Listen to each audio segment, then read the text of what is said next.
ఒక చిన్న పట్టణంలో పుట్టిన ఓ అమ్మాయి.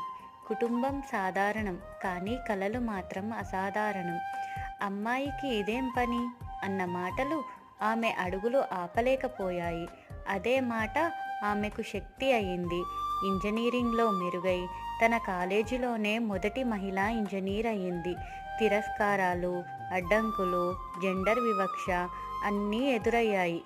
కానీ ఆమె ఒక్కసారి కూడా నేను చేయలేను అనలేదు. ఉద్యోగం వచ్చిన మొదటి నెల జీతంతోనే పేద పిల్లలకు సాయం చేసింది. సహాయం చేయడం ఆమెకు ఒక అలవాటు. మంచితనం ఆమెకు ఒక భాష. పాఠశాలలు, హాస్పిటల్స్, అనాథాశ్రమాలు, ఎక్కడ సమస్య ఉన్నా ఆమె చేయి ముందే ఉండేది. ఆమె జీవితం ఒక సందేశం.